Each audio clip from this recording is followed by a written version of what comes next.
My name is Martin. I'm a PhD in philosophy and former professor of philosophy at various universities in the States and Canada. Like Robin, I've been in India for 30 years, and I've known Robin for a very long time and read his book. Robin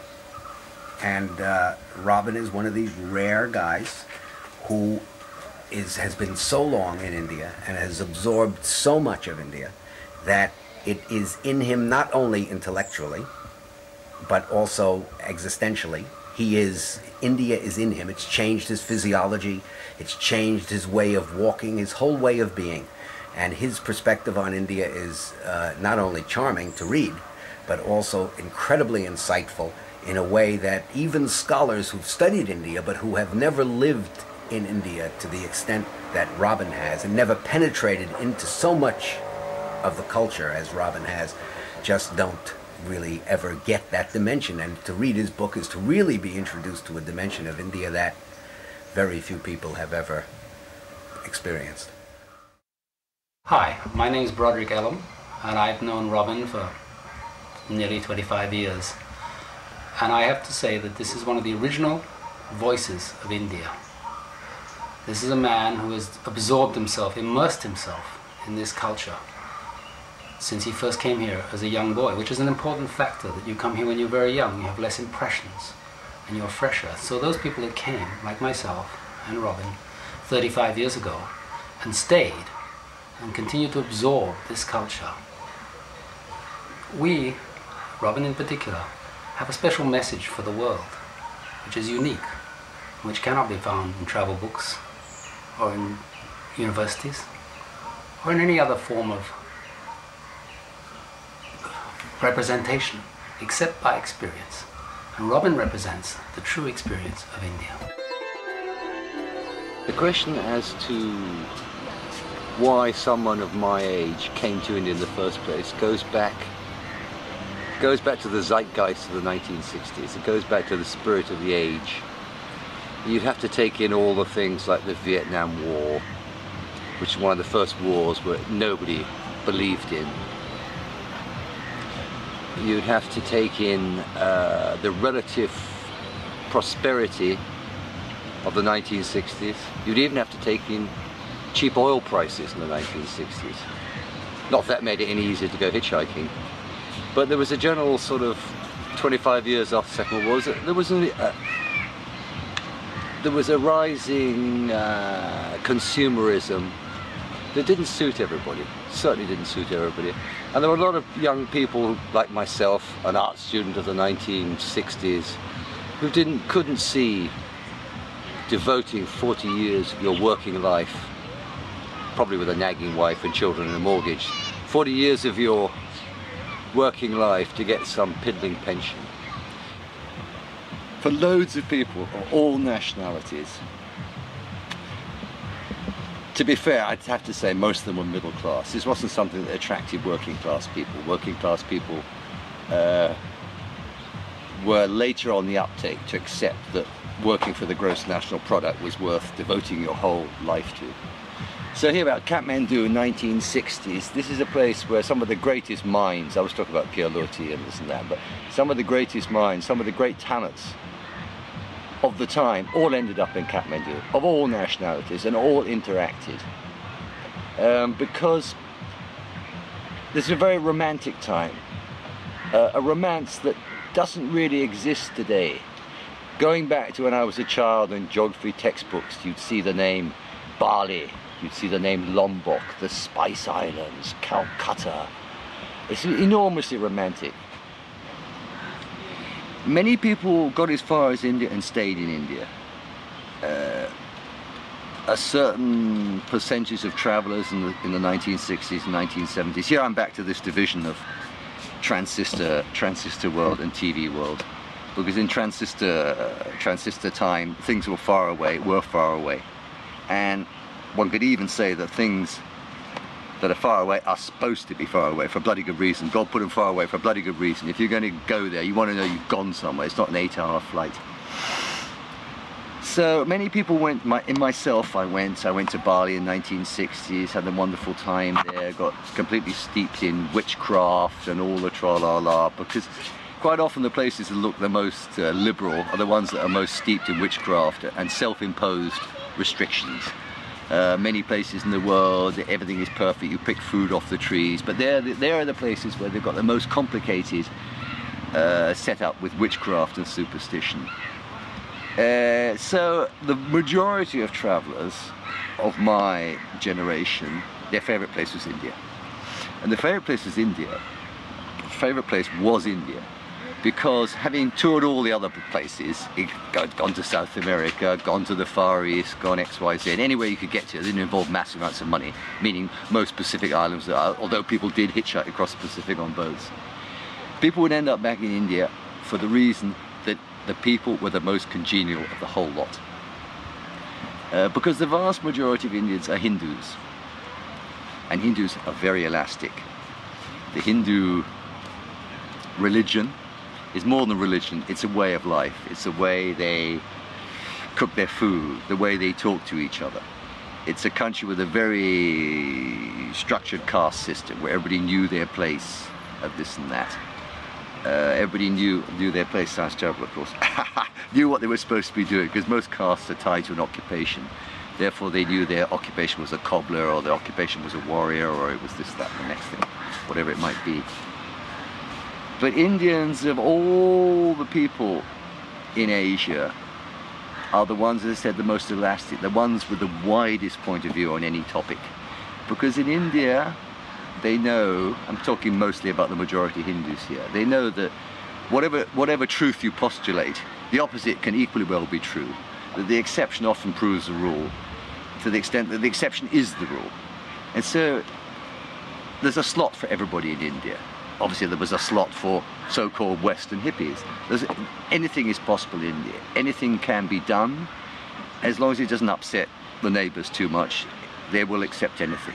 Because even if one is branded crazy in India, it's not just crazy, it's God crazy. You've become too in love with God, let's say, or too concerned with God, so you've got a little bit crazy. So the tolerance for the oddball in India is greater than any other place in the world. The Emperor Ashoka, the emperor of a united India 300 years before Jesus, before the Christian era, went all around India writing, having carved on rocks edicts, the way he thought life should be, how much involvement the state should have in the people's life and this and that. And one of his great statements, the frontispiece of my book, so to speak, the opening quote of the book, is meritorious is abstention from reviling the unorthodox. And most countries, the unorthodox is stamped on immediately, because what they're not understanding, and this is mostly the Western countries, the oddball, the freak, the hippie if you want, the one who's not mainstream, has to be stamped out. They're growing their garden as a weed, got to get that weed out immediately. What they haven't understood is that it's the people with the rogue chromosomes, the freaks, who make progress. Every explorer, every scientist, every person who's invented something new has been a rogue element, a person with freak chromosomes, let's put it that way. They're the people who invent new directions, new systems of belief, new ways of running things, new ways for governments to behave, for people to behave. All for every field, it's always the freaks who do this. Therefore, meritorious is abstention from reviling the unorthodox.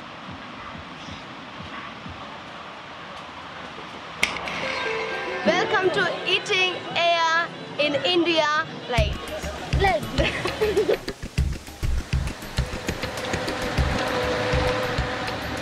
Now, as everybody knows, to travel light makes travel much easier. Many beginners on motorcycle tours around India take the kitchen sink with them. Over the years, one finds out how to refine it. Perhaps the most important thing I've taken out of my baggage, which is the entire luggage, as you can see, is a spare inner tube in case of puncture. The very nice, highly delectable foreign two-way pump to pump it up. Everybody wants to get that in the whole of India, but they can't have it. Then we've got German puncture kit, given to me by a very dear German friend. Lovely. In case you've just got a nail, take the tube out, done the hole. We've got a bit of sunblock, a little bit of luxury here, a packet of dried fruit. We've got something very important, a bar of soap. A blanket and a bar of soap are the things you actually need in India, more important even than money. Toothbrush, a spare set of clothing, in case you get invited to the British High Commission in the evening for cocktails. In this case, Indian drain pipe, pyjamas, a long tail shirt. A thing very dear to my heart, a thing that's been with me for quite a few years, the map of India. Now, on this are many, many cryptic squiggles that relate to things of historical interest, things that have happened here, even the telephone numbers of hotels even. All kinds of mad things, which I can't really see without specs on.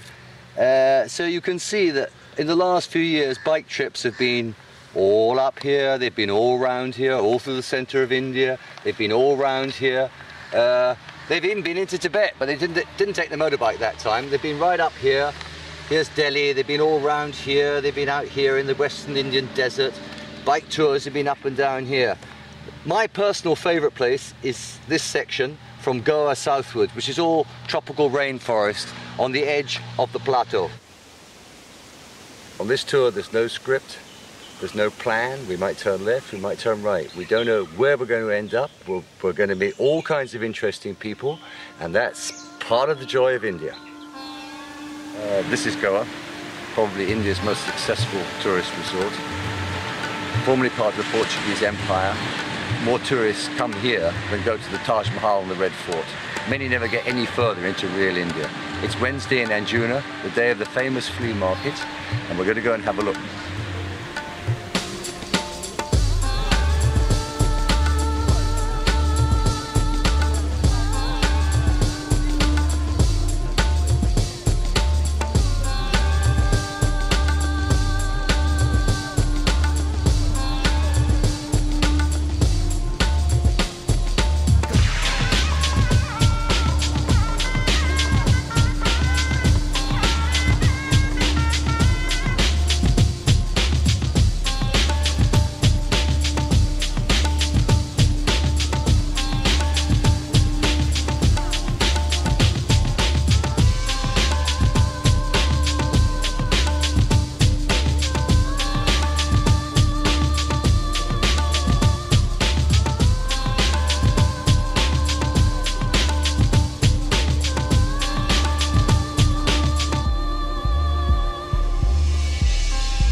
Back over the hill there is Goa. We've left Goa behind, the coastal strip with the tourist madness.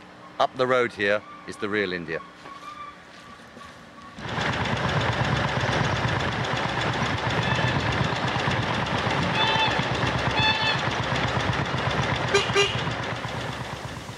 And this is the Ghats, the Ghats. Here we are now, it's a very hot day as you can see, because we're right under the Ghats and it's a very humid part of India. Here starts the 700-meter climb up the Ghat onto the tableland, the Deccan Plateau of India, which stretches the whole way across the Indian peninsula and slopes gently down on the other side to the Madras coast. Well, here we are on the National Highway. We're on the Mangalore to Bombay Road. It's an Indian truck stop, but we've done their washing, they're drying it out, they're fixing, they're filling up with petrol. Bharat Petroleum, Indian petrol.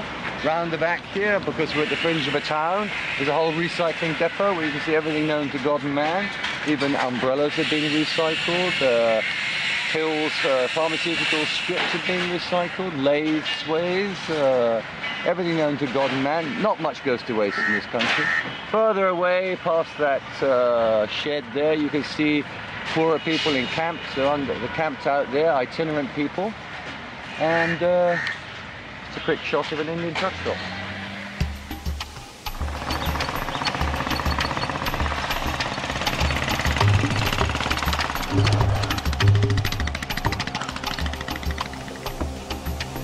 We are now in the Indian state of Maharashtra. This Hindu temple here is quite unusual. It's a temple to Vishnu Lakshmi, in this case in the form of Vitala Rukmini. You can see the divine couple riding on their vehicle. All gods have their particular vehicle. This one is Garuda, the celestial eagle. We're going to take our shoes off now and go inside to see if some kind soul will show us around. On the earth, because of ignorance, because of the ignorance of this physical body, we think we are human beings. In fact, we are spirits, and we are as good as, and we are the sparks of that Supreme Soul who has created this universe, so many planets, galaxies, and the whole infinity is created by Him. And we are equally omnipotent, omniscient, and omnipresent. We have all these powers. The moment we get this self-realization, we'll be able to see all the infinity within our... So we've just come out of the temple.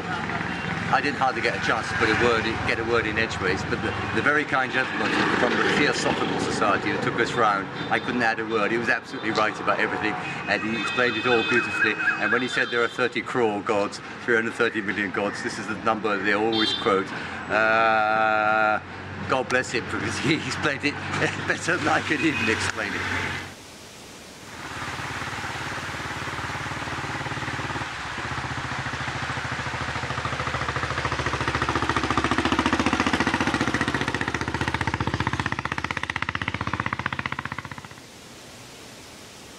Why keep coming back to India? Well, yes, I have spent ages in India. I think the best thing I can do is to have a look at this. This is my latest book on India, my second book on India, and I'm going to read the answers to the question from the book. A vast land lay waiting, where the human heart was more accessible and life less trammeled by the constraints of materialism, where a smile produced a smile and time was more forgiving, where the mirror of existence shone less clouded by egotism, and, not least, where whimsy and eccentricity could have free rein. What drew me back repeatedly was that in this country, enlightenment, along with the art of non-attachment, was a national sport, played without preamble on every corner. If India were to melt away, the world would be a poorer proposition. I knew of no other place where spiritual nourishment was so abundant. So here we are, sitting in the river, with our feet in the river, getting our God bashes charged up in India.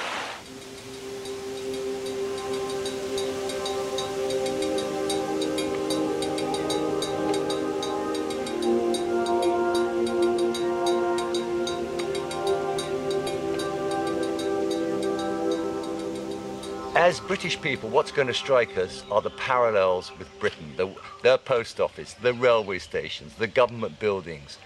Because towards the end of the Raj, 4,000 British civil servants are running a country of 350 million people.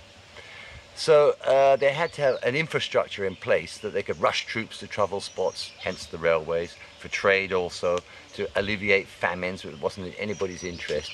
So now we're going to go around India, and of course, because we're British, we're going to see things that will touch our hearts, that would not if we were German or French, because it doesn't apply. Any official transaction will be tinged with British bureaucracy. Now, whether the Indians taught the British bureaucracy or it was the other way around, that is what we're going to investigate. One of the most endearing things about the Indians that you're going to see in this film is their sense of fun. Yeah, my oi, alright geezer, cool bloody governor, easy tiger. What constitutes a joke in India? Because the average Indian, if there is such a thing, let's say the average Indian peasant, has got lots of time on his hands. And this they call time pass. They use the Indian phrase. They're always ready for a tamasha, any joke, any spectacle, anything, even someone falling over in a cowpat. This is all rush and laugh and everybody has a good time. They make their own entertainment. They don't need television to make their entertainment. They make their own entertainment. Furthermore, the famous Goon Show, which was a classic comedy radio program in the 1950s, 1960s in England. The leading light of this was Spike Milligan, God bless him, who was born in India, in an army cantonment, in an army camp in Ahmednagar. Harry Seacombe, another leading light of the Goon Show, served in the British Army in India. Peter Sellers did his national service. They were all infected with this madcap Indian sense of humor, this goon sense of humor. Because the word gunda in Hindi means a rascal, a ne'er-do-well. People are still booked under the Gunda Act for misbehaving. The last few years there's been a booming industry in India of tourists coming to India, something cynically called spiritual tourism. Coming in search of Ayurvedic treatments, alternative medicines, coming to see ashrams, coming on yoga courses, and this is increasing year by year. It seems to me that most of them are fleeing their home countries because there's a hunger. Their souls are not fulfilled. Therefore, they're coming here because some kind of spiritual nourishment is available in India that you won't get other places because people are too busy doing mundane things. There's no time for spirituality. Of course, this amuses the Indians considerably because when all these foreigners come here and say, ah, yes, New Age, they go, Indians say, well, what New Age? We've always had all these things.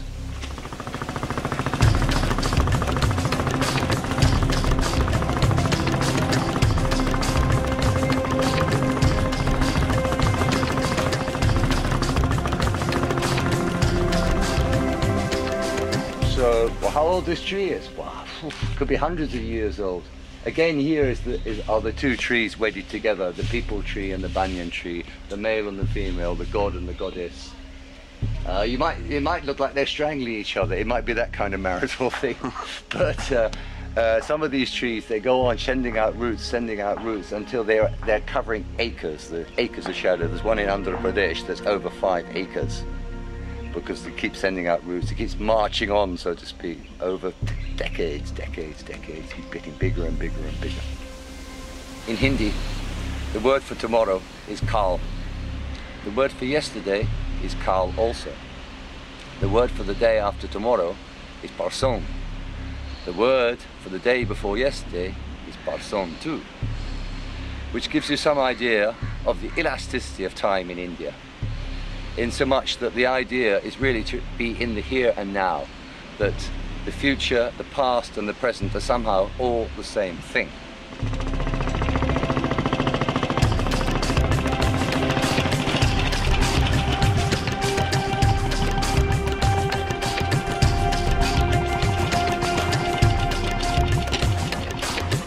India is a country where people choose to smile rather than to frown, to accept rather than to argue. It's a country that, in my humble opinion, anybody who visits it will come away immeasurably richer than when they arrived.